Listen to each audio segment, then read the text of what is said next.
My name is Kevin Nix, and welcome back to Frontstretch 5. This week, we are going to look at 5 underdog moments from qualifying. Number 1. 1994 Brickyard 400, Rick Mast. The inaugural Brickyard 400 saw 86 teams fight for 43 spots, enough to fill the field twice over. Drivers such as Rich Woodland Jr., Lance Wade, and Jack Sellers attempted to make the field, which made clear that the Brickyard 400 would become a crown jewel race. However, it was Rick Mast who stole the show in qualifying. Driving for Richard Jackson in the Skull Classic No. 1 car, Mast qualified on the pole, beating Dale Earnhardt and the other competitors. It was a hallmark moment in Mast's career, as he never found victory lane, but he can always say he shocked the world to beat the Intimidator. Here he comes off turn 4, take the green flag. He's one of the drivers running Hoosier tires, and he has had some fast practice laps here today. So we have seen 2 drivers qualify above 170 miles an hour. Graham Hill was the first to qualify at better than 170 in an IndyCar back in 1968. Look at this time in the short chute in the south end of the racetrack. He was 4 miles an hour faster than Dale Earnhardt, and he's 2 miles an hour faster coming out of 2 at the end of the backstretch. Little slower. Let's see how his trap speed is in the north chute.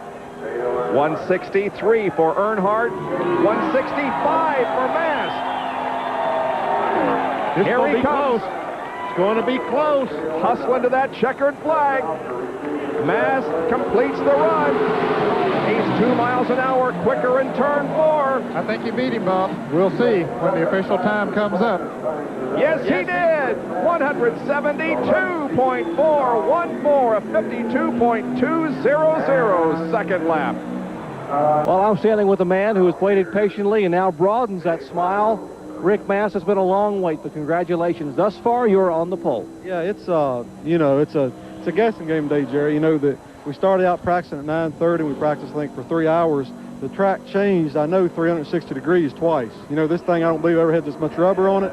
And the track was tight, and then it was loose, and it got tight, got loose, and then it rained. You know what I mean? So it washed a lot of the rubber off. So none of us really knew exactly what to do. It's just a guessing game, and you know, it's a good lap for us. We'd hope to run a little quicker, but at least that should get me in the front, somewhere in the front starting grid anyhow. You were 2 miles an hour faster than Earnhardt through the traps. I mean, a lot faster than Earnhardt's Chevrolet. We ran, you know, we were here last week for 3 days testing. AJ was here with me one day, helped me a good bit, and the biggest thing was just here getting track time and working with the car. This is a brand new car. The guys took some ideas we had from a couple other cars, you know, and put on this car. And the guys worked night and day getting this baby ready to run here. And, you know, so far it's running real good. You know, we got Saturday. That's the big deal, man. This pays 50 to win today, but it's 500 for Saturday. That's what I'm after. Number 2. 2000 Brickyard 400, Daryl Waltrip. Daryl Waltrip was in the final season of his storied NASCAR Cup Series career in 2000. He was a 3-time champion, an 84-time race winner, and after his driving career ended, a fixture in the Fox NASCAR booth. However, his self-proclaimed victory tour had not gone very well before the Brickyard weekend. He did not qualify for several races and was mostly non-competitive. However, Waltrip put up one last stand in Brickyard 400 qualifying as he put the car on the outside pole for the marquee event. He received a rousing ovation from the fans after he climbed out, and this run provided closure for a remarkable career. It's a seat in a race car, and I know Randy's going into the seat business, and a lot of guys are now starting to switch over. Randy's seat is completely different than a traditional NASCAR seat. Oh, DW's got a great lap going. That arrow would indicate about where we estimate he would be. Somewhere around 2nd, 4th. Can he jump it up a little bit? Oh, he did it! Oh, look at this! DW. 49.745 average speed, 180.923. Oh, DW be dancing the jig when he gets that, won't he? Ricky Shuffle will be back. That's faster than he practiced. He practiced at 180.249 and qualified at 180.923. How about that for the driver in his victory tour for the year 2000? His brother Michael among those cheering and congratulating Daryl Waltrip. And they continue to come over to congratulate Daryl Waltrip, trying to get unbuckled. The smile, he's smiling so wide. And listen to this, folks.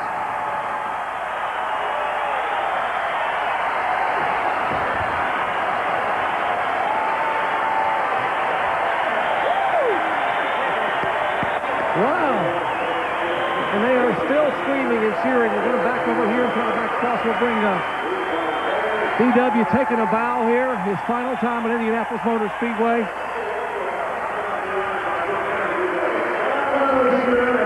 So much emotion. Daryl, for years they screamed and cheered, and now they're cheering again. Oh, man. Well, I love it. You know, I like Indy. I come here with more confidence and more enthusiasm than probably anywhere we go. And I want to perform. This is a big race. Good drivers perform in big races. The farewell, what would it mean, DW, to roll off on the pole on Saturday and to roll into victory lane as a winner at Indianapolis Motor Speedway? I know you're not going to believe this, but I can win this race. I felt that coming up here. Robert and those guys have helped me with they've done a good job on my motors. Larry Carter, everybody's done a good job on the car, and I can win this race. I ran really good at Pocono. I didn't get the greatest finish, 22nd. But that gave me some confidence coming here because they're very similar. I like coming here. I get excited. I get pumped up. And that's a pretty good start right there. All right, let's have you wave to this crowd, DW. They love you. Turn to this crowd and wave. Daryl Waltrip on the provisional pole with a brand new track record. The cheering says it all. Daryl Waltrip on the provisional pole at Indy. Number 3. 2004 Carolina Dodge Dealers 400, Derek Cope. Derek Cope had closed down his own team at the end of the 2003 season and combined forces with Arnold Motorsports. He started the 2004 season by driving the number 50 car full-time, and he qualified for the Daytona 500 before crashing out early on, leaving him many laps down. His best performance in the car came in qualifying for the 2004 spring race at Darlington. The 19th car to take time, Cope put the car at the top of the grid, eventually falling back to 5th place overall. The 5th place start was the best ever for the Arnold Motorsports team.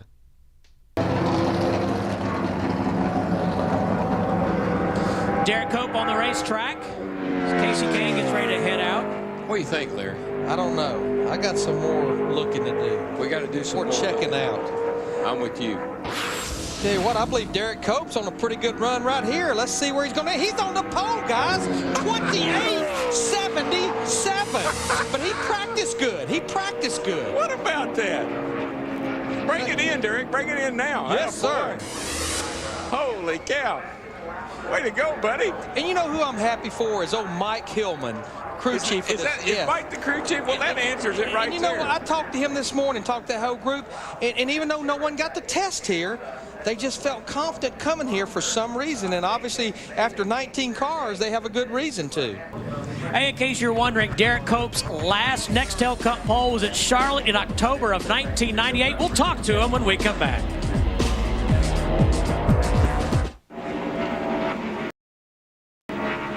Back at Darlington, Michael Waltrip congratulating Derek Cope on his great run. Let's check in with Dick Berger, and he'll talk to him. Hey, Derek, have you caught your breath yet on that? Well, yeah, you know, actually the car was pretty good. It really wasn't a hold your breath lap. The car was good and solid, you know, and you know, I took a chance down there and mad at it, and the thing stuck. And just a tribute to Mike Hillman and Don Arnold and everybody giving me the opportunity to run this car. And tell you what, Mike Gagey engines, it's nice to drive really good equipment. You're having fun now, aren't you? I'm having a lot of fun. Good for you. Congratulations. Nice to see you. Number 4, 2008 Aaron's 499, Joe Nemechek. Joe Nemechek was in the twilight of his full-time racing career when he crossed paths with the Furniture Row racing team, which was still trying to find its footing at NASCAR's highest level. The upstart single-car team had not shown much speed before the 2008 spring race at Talladega Superspeedway. Outside the top 35 in owner points, Nemechek had to qualify in the top 36 to lock himself into the race on Sunday. He did a little better than just getting into the top 36, scoring the first ever pole for Furniture Row Racing. For today's 500-miler, a big surprise. Joe Nemechek, one of the go-or-go-home qualifiers. Front row Joe put it on the pole, knocking Tony Stewart off the pole and to second. As you look at the starting lineup, Daryl, let's check in with the front row. Joe Nemechek, it's a DW in the Fox Sports booth, buddy. Got a copy. Joe Nemechek, DW, got a copy? 10-4, DW. Joe, you got a beautiful race car, National Day of Prayer. Got a lot of people praying for you. How much did you compromise the car for the race, Joe, to set on the pole? Actually, there's not much. You know, the first stop there, we got to stop and put one belt back on the front of the motor, which is going to hurt us a little bit on track position, but that's about it. I mean, what we have is pretty much race trim. Well, you sure were fast in qualifying, and hope you can keep it up there today. Hey, how about nerfing up against that 20 car there? I want to talk to him, and I'll call you back and let you know what his strategy is here in a minute. 10-4, let me know. All right, bud. Number 5, 2014 Aaron's 499, Brian Scott. The days of group qualifying are mostly gone, but memories remain. Ricky Stenhouse Jr.'s DNQ at Talladega in 2014 and Reed Sorensen's crash in qualifying for the 2015 Daytona 500 remain some of the more memorable moments from the policy. However, one moment that arguably stands above the rest is Brian Scott's only career NASCAR Cup Series pole. At the end of round 2 of knockout qualifying in the spring race at Talladega, Scott caught a draft on the tail end of a pack of cars and stormed to the top of the charts. While group qualifying at all tracks was a polarizing rule for both drivers and fans, we saw some crazy moments we might not have otherwise seen. Edwards, Tony Stewart hanging back. Edwards to the top, Stewart to the top. Stewart, and he's in the best position if he can close. But those 8 drivers back there at the back, they're in a single file, but they're actually starting to get spread out just a little bit, led by Ryan Newman in the 31. And the clock just struck 0, so we'll finish this lap. You got Danica by himself. He is not gaining on that front pack now. But watch Paul Menard in the 27 because he's tucked up the closest in the middle of this pack to those 4 drivers in front of him. Ryan Newman in the 31 car there, he's got it. No, that car hit him, just went up the hill. All right, Stewart's done. Brian Scott in the 33 closing once again. He got a great suck up that time to Paul Menard in the 27. This is it. This is for the pole. Here they come to the line. Kurt Busch, Austin Dillon, Brian Scott. That Scott does it. That run, he got through 3 and 4, Mike. Good job, Brian Scott. Buddy, gonna be on the pole right here. Hey. Oh, yeah, baby. How about that? Good work, boys. And look at the cars that are at the top 5. Look where they all come from. Richard Childress Racing. Top 6. Top 6. And their affiliated teams. But Mike, to your point earlier, Paul Menard in the 27 and Brian Scott in the 33, they were 4th and 5th in line, and they're 1st and 2nd. That was the guy yesterday. Today, it's your day. Talk about the strategy. Yeah, it was a team effort. Big thanks to Joe Falk, Circle Sport Racing, everybody at RCR, ECR Engines. It's always a team effort to get these super speedway poles. And we had a plan from the beginning to work as a team, about 7 of us in a line. With Newman leading it, he was the point man, and I know how that feels because I was the point man in the Nationwide car yesterday. You feel like you don't really have a shot, but you do it to be a team player. And like I said, it's just it's awesome for everybody at Richard Childress Racing, Shore Lodge, Chevrolet. The Chevy SS was really fast, and we were able to get the right draft and the right suck there right at the last second to get the pole, and couldn't be more happy for everybody. Congratulations, Brian Scott, your pole sitter. Mike? Scott.